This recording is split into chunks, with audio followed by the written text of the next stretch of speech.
Section 9. Extended Entity Relationship EER Modeling. Introduction. The Enhanced Entity Relationship EER model or Extended Entity Relationship model in computer science is a high-level or conceptual data model incorporating extensions to the original entity relationship ER model used in the design of databases.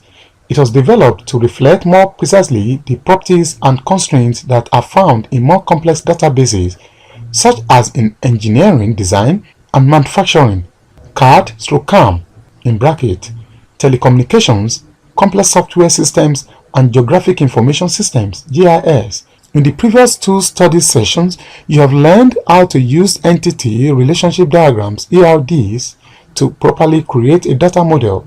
In this session, you will be introduced to the Extended Entity Relationship EER model, how to represent entity supertypes and subtypes, and how entity clusters are used to represent multiple entities and relationships.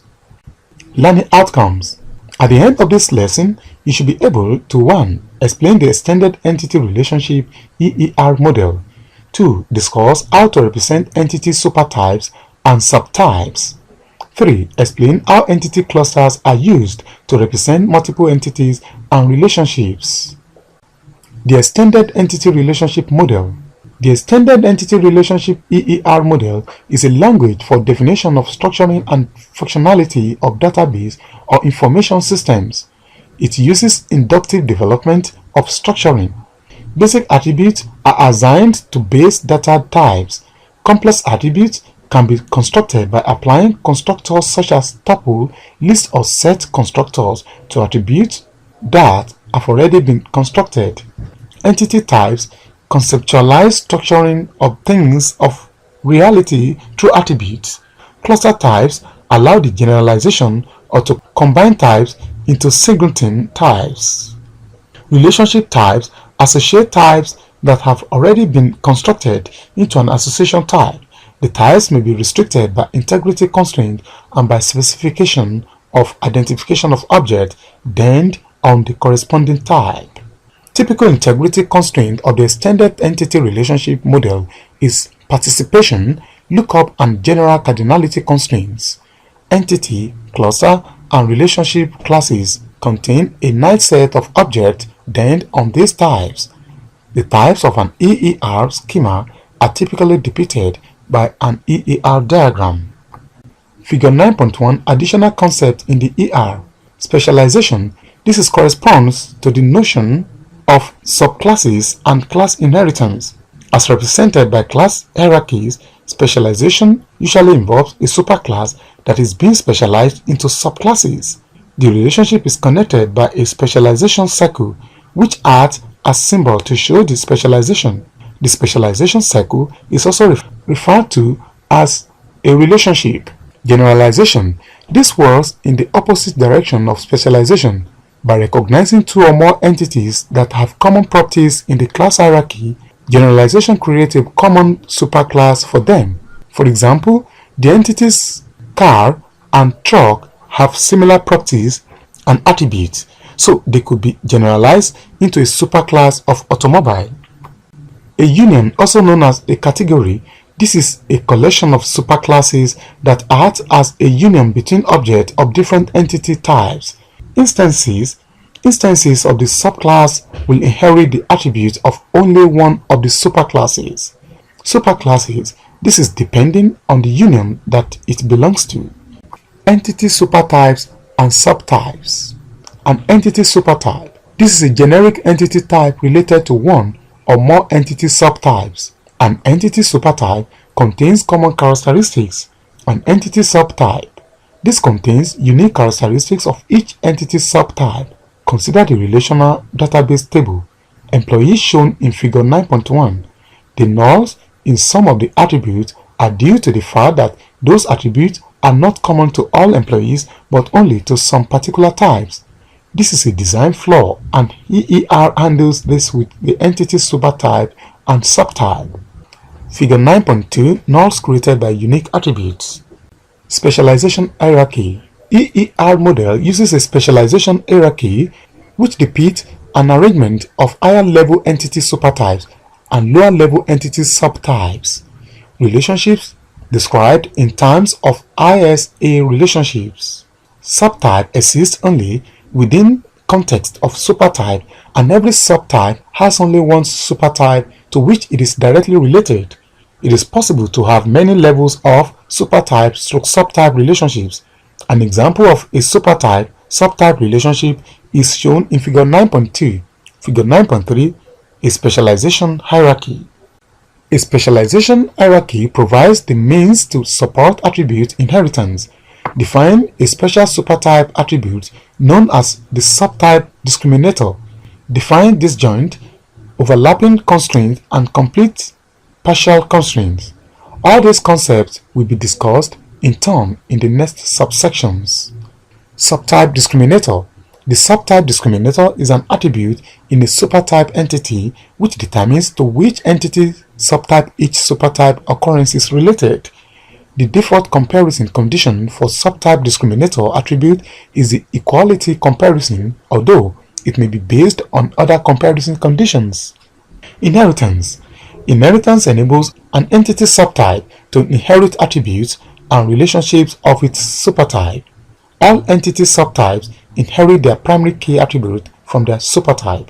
At implementation level, supertype and its subtypes maintain a one-one relationship. An entity subtype inherits all relationships in which its supertype entity participates. Lower-level subtypes inherit all attributes and relationships from all upper-level supertypes. Disjoint overlapping constraints. Disjoint subtypes, also called non-overlapping subtypes, are subtypes that contain a unique subset of supertype entity set.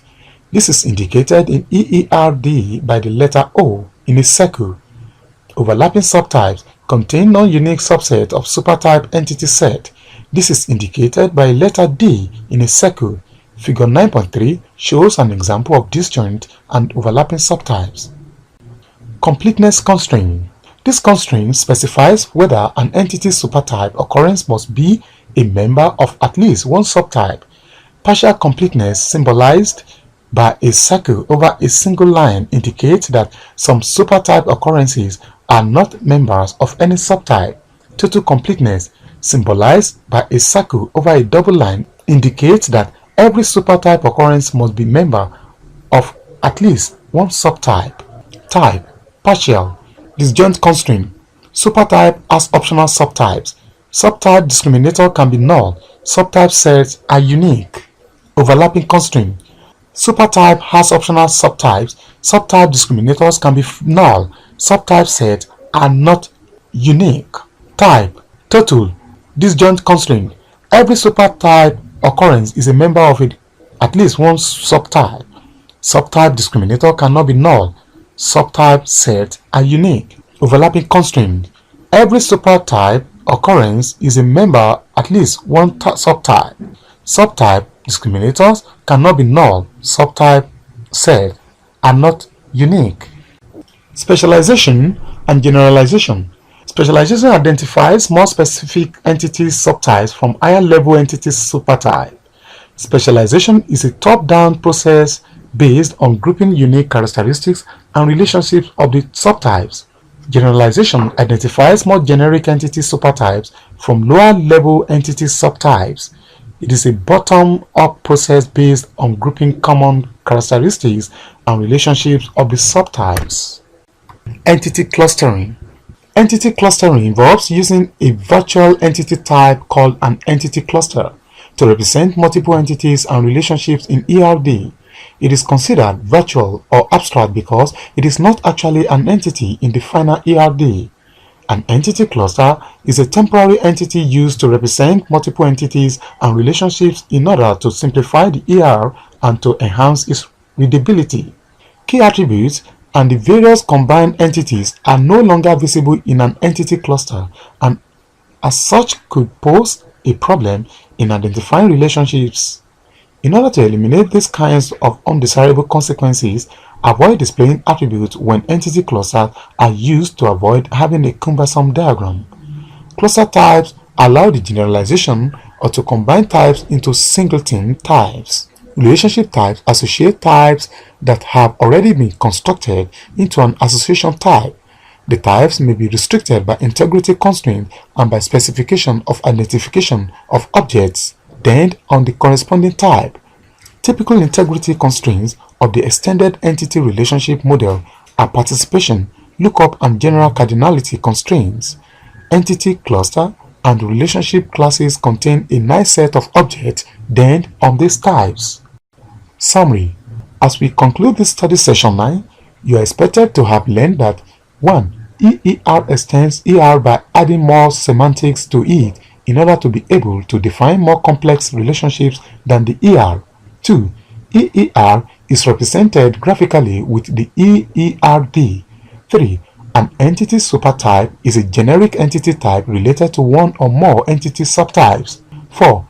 An entity subtype contains unique characteristics of each entity subtype. 5.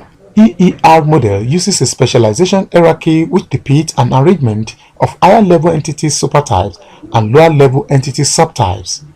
6. An entity cluster is a virtual entity type used to represent multiple entities and relationships in ERD. This is the end of study section 9. Thanks for listening.